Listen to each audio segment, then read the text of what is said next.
Before Bugatti chased 250 miles per hour, before Koenigsegg rewrote the record books, before the world had ever heard the word hypercar, there was one machine that completely changed the definition of a supercar. It wasn't built by Ferrari. It wasn't built by Lamborghini. It wasn't even created by a company known for building road cars. It came from a Formula One racing team. Its name was the McLaren F1. Even today, more than 3 decades after its debut, automotive experts continue to call it one of the greatest driver's cars ever created. It introduced technologies years ahead of its competition. It broke speed records. It won the world's toughest endurance race. And it achieved all of this without turbochargers or hybrid power. This is the incredible story of the McLaren F1, the car that changed supercars forever. In the late 1980s, McLaren was already dominating Formula One. Under the leadership of Ron Dennis and legendary designer Gordon Murray, the team had become one of the most successful organizations in motorsport. Every race taught valuable lessons about lightweight construction, aerodynamics, precision engineering, and performance. But Gordon Murray had another dream. He didn't simply want to build a fast road car. He wanted to build the perfect driver's car, a machine with no compromises, a car where every decision served one purpose: creating the ultimate driving experience. The project wasn't driven by marketing. It wasn't designed around sales targets. Instead, engineers were encouraged to ignore industry traditions. If a component could be lighter, they made it lighter. If it could perform better, they redesigned it. If another company said something couldn't be done, McLaren tried to prove otherwise. This philosophy became the foundation of the McLaren F1. Most supercars of the era followed familiar formulas. Drivers sat on the left or right. Cabins were cramped. Visibility was limited. Comfort was often sacrificed for performance. Gordon Murray believed there was a better solution. Instead of placing the driver to one side, he positioned the driver's seat directly in the center of the cockpit. 2 passenger seats sat slightly behind on either side. The layout offered perfect visibility, balanced weight distribution, and a driving position unlike anything else on the road. It immediately made the McLaren F1 different from every competitor. But revolutionary seating was only the beginning. The engineers wanted the chassis to be incredibly light while remaining exceptionally strong. Steel wasn't enough. Aluminum wasn't enough. Instead, McLaren chose something almost unheard of for a production road car: a full carbon fiber monocoque. It was expensive. It was difficult to manufacture. But it provided remarkable strength while keeping weight incredibly low. The decision would influence nearly every high-performance supercar that followed. An extraordinary chassis deserved an extraordinary engine. At first, McLaren approached several manufacturers. The goal wasn't simply maximum horsepower. Gordon Murray wanted an engine that was compact, reliable, naturally aspirated, and capable of delivering smooth power across the entire rev range. BMW Motorsport accepted the challenge. Led by engineer Paul Roche, BMW developed a magnificent 6.1-liter naturally aspirated V12. The engine produced more than 600 horsepower, an astonishing figure for the early 1990s. Even more impressive was its responsiveness. There were no turbochargers to wait for, no hybrid systems, only immediate, effortless power delivered through a 6-speed manual transmission. The engine quickly became one of the greatest naturally aspirated power plants ever built. But immense power created another challenge: heat. The engine generated enormous temperatures during high-speed driving. Rather than settling for conventional insulation, McLaren searched for something better. The answer came from an unexpected material: gold. The engine bay was lined with genuine gold foil. Gold reflected heat more effectively than many traditional materials, helping protect surrounding components. The solution wasn't chosen for luxury. It was chosen because it worked. Every gram, every bolt, every material, everything served performance. Nothing existed simply for appearance. When the first prototype finally came together, expectations were high. Yet even McLaren's engineers were surprised. The car felt alive. Its steering was incredibly precise. The lightweight chassis responded instantly. The naturally aspirated V12 delivered relentless acceleration. Drivers praised its balance, its confidence, its communication. Unlike many powerful cars, the McLaren F1 inspired trust. It encouraged drivers to explore its limits rather than fear them. Engineers knew they had built something extraordinary, but no one yet understood just how revolutionary the McLaren F1 would become, because the greatest tests were still ahead. Soon, the world would discover a road car capable of challenging every performance benchmark in existence, and the race to build the world's fastest production car was about to begin. When the McLaren F1 was officially unveiled in 1992, the automotive world struggled to understand exactly what it was. It wasn't simply another exotic sports car. It wasn't designed to compete with the Ferrari F40 or the Lamborghini Diablo on style alone. Instead, McLaren focused on engineering excellence. Every detail served a purpose. There were no unnecessary spoilers, no oversized wings, no decorative vents. The car's clean, flowing shape was designed to reduce drag while maintaining stability at incredible speeds. Even parked, the F1 looked like it was moving. But the real magic began once the engine started. The naturally aspirated BMW V12 came to life, with a deep mechanical growl unlike anything else on the road. There were no electronic driving modes, no launch control, no paddle shifters, only a driver, a 6-speed manual gearbox, and one of the greatest engines ever built. The connection between car and driver felt immediate. Every movement of the steering wheel, every press of the accelerator, every gear change created an experience that many owners still describe as unmatched. Gordon Murray believed one principle mattered more than horsepower: weight. Rather than continually adding power, he focused on removing unnecessary mass. The result was astonishing. The McLaren F1 weighed just over 1,100 kilograms. That was dramatically lighter than many of its competitors. Every component was carefully examined. Titanium replaced heavier metals wherever practical. Magnesium was used for critical parts.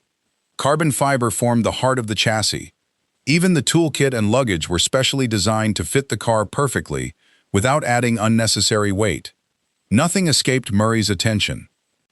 If engineers could save a few grams, they did. If they could improve balance, they made the change. This relentless pursuit of lightness transformed every aspect of the driving experience. Acceleration improved. Braking became sharper. Cornering felt effortless.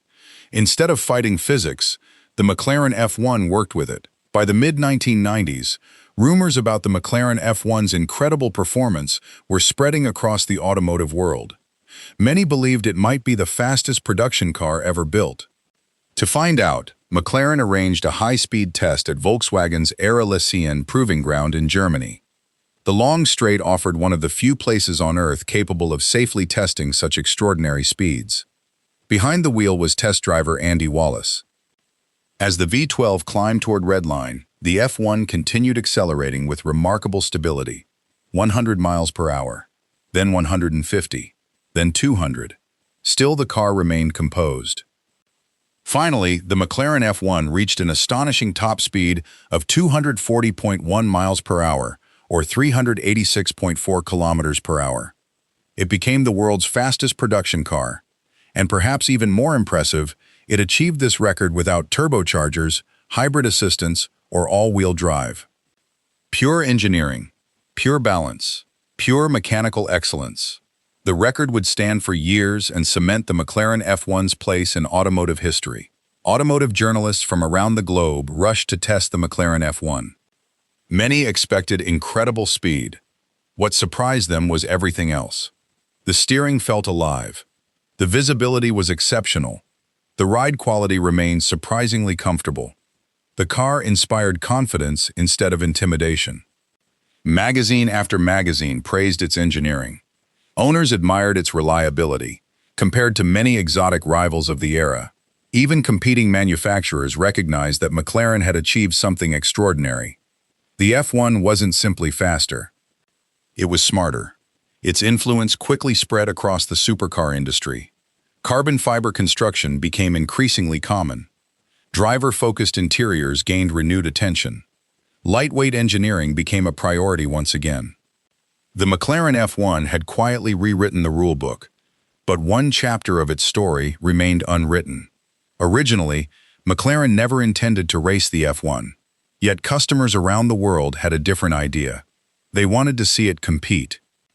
They wanted to discover whether the world's greatest road car could also conquer the world's toughest endurance race. The answer would change the McLaren F1's legacy forever. When Gordon Murray designed the McLaren F1, he never intended for it to become a race car. His goal had always been simple: build the greatest road car in the world. Nothing more, nothing less. But shortly after the F1 reached customers, something unexpected happened. Owners, racing teams, and enthusiasts began asking the same question. What if the McLaren F1 competed at Le Mans? At first, McLaren hesitated. Transforming a road car into a machine capable of surviving the world's toughest endurance race would require enormous effort. Yet the demand continued to grow. Eventually, McLaren agreed. Engineers developed a racing version known as the McLaren F1 GTR. Weight was reduced even further. A full roll cage strengthened the chassis. Massive aerodynamic upgrades improved downforce. The suspension was redesigned for endurance competition. Cooling systems were enhanced to survive 24 continuous hours of racing. Although the GTR looked more aggressive, its heart remained the same. The legendary BMW naturally aspirated V12. It was a reminder that extraordinary engineering often needs very little alteration. June 1995. The Circuit de la Sarthe in France. One of the greatest challenges in motorsport. The 24 hours of Le Mans. Manufacturers from around the world arrived with purpose-built racing machines. Many believed a modified road car had little chance against dedicated prototypes. The McLaren F1 GTR entered the race as an outsider. Rain arrived early. Changing weather made every lap unpredictable. Drivers battled darkness, fatigue, and mechanical stress. Hour after hour, many faster prototype cars encountered problems. Mechanical failures, accidents, reliability issues. Meanwhile, the McLaren continued circulating with remarkable consistency. Its balance, durability, and dependable V12 engine proved invaluable. As dawn broke over Le Mans, the impossible began to look achievable. When the checkered flag finally waved after 24 exhausting hours, the McLaren F1 GTR stood at the top of the leaderboard. A road car, transformed into a race car, had defeated purpose-built endurance machines.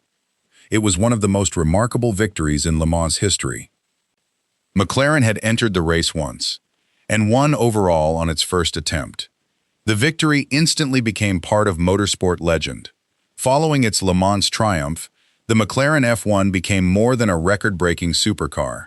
It became a symbol of engineering excellence. Collectors around the world began searching for the limited production car. Only 106 McLaren F1s were built in total, including road cars, race cars, and prototypes. Its rarity made it highly desirable. As the years passed, auction prices climbed dramatically.